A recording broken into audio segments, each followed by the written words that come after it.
Sir देखी देखी मैं शुरू तो कर लिया था, पर सर अब बिलीव मी, सिंपल सी कहानी है, जब आपने अपनी औकात से बाहर का सपना देख ही लिया है तो अब औकात से बाहर की मेहनत भी करना स्टार्ट कर। सिंपल सी कहानी है। तू ये सोच ले कि पहले ही भाई ये मेरे बस का नहीं है, मेरे लेवल का नहीं है, तो फिर तो तू बाकी लोगों को जीतने का मौका दे रहा है, और बहुत ही गलत बात है। और ये एटीट्यूड रखेगा पूरी लाइफ में तो घर वालों के, फिर भैया घर वालों से रिक्वेस्ट कर ले कि पूरी उम्र रोटी खिला सकते हो क्या, क्योंकि बाकी दुनिया बाहर, जब जैसे ही आपने घर से बाहर रखा स्टेप, ऑटो को हाथ देते हैं ना, उसमें भी लाइन में 2-3 खड़े हो, तब भी पता चला तेरे को वो ऑटो भी नहीं मिलेगा। समझ पा रहे हो? तो कंपटीशन हर जगह है, और आपका एटीट्यूड यही रहा कि इतना तो मुझसे नहीं होगा, तो भाई साहब फिर गड़बड़ है। एक बार आप अपना फोर्स लगाइए, मैंने आपको पहले ही बोला था, do not think about the end result कि क्या होगा क्या नहीं, वो देख लेंगे, बट इस प्रोसेस से तो गुजरो, इस डे बाय डे की जिद्दोजहद से तो गुजरो। ये तुम्हें एक बहुत तगड़ा, एक हीरा, सोना आप बोल सकते हो, और एक सफल इंसान में कन्वर्ट कर देगी। क्या मेरी बात समझ में आती है? वाह वाह, ठीक है। हो सकता है तुम लोग इतना सारा काम देख कर, देखो यही ग्रिलिंग प्रोसेस है, यही रास्ता है,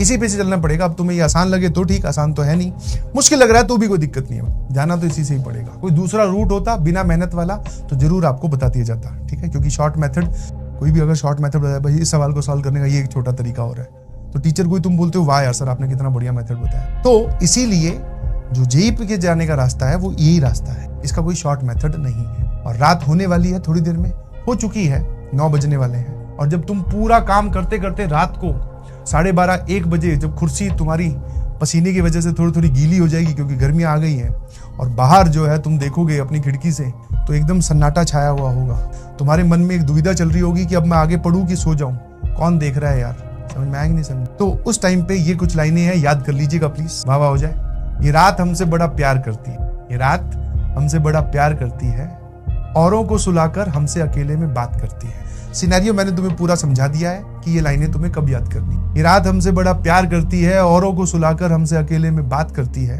कहती है कि ये जो चद्दर ताने सो रहे हैं इनसे मत घबराना, चद्दर ताने सो रहे हैं इनसे मत घबराना, जब बन जाओ कुछ तो इसी रात में इसी कुर्सी पर बैठकर खूब देर तक मुस्कुराना। तो वो जो रात है वो भैया आपको इंडिकेट कर रही है कि ज्यादा घबराने की जरूरत नहीं है, जो लोग सो गए हैं उन पे मत फोकस करो, तुम अपनी मेहनत करो, और जिस दिन आईआईटी का रिजल्ट आएगा इसी रात को बैठकर अलग से आराम से बालकनी में जाकर, खिड़की के पास जाकर आराम से एंजॉय करेंगे। भाई साहब क्या जोरदार मेहनत की थी। नंबर्स का कुछ नहीं है बेटा, आप ऐसे मत पूछो कि कितने नंबर का आएगा।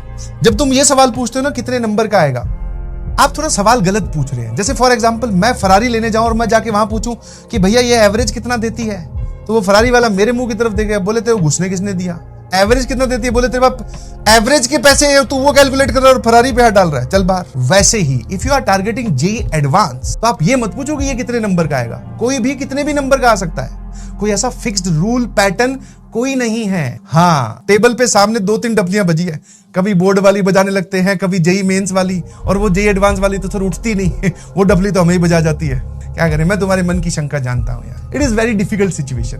तो एक बच्ची का मैसेज आया, ध्यान सुनना, उस बच्ची का मैसेज आया, उसने अपना रिजल्ट का जो स्क्रीनशॉट होता है वो भेजा, मैंने उसकी रिजल्ट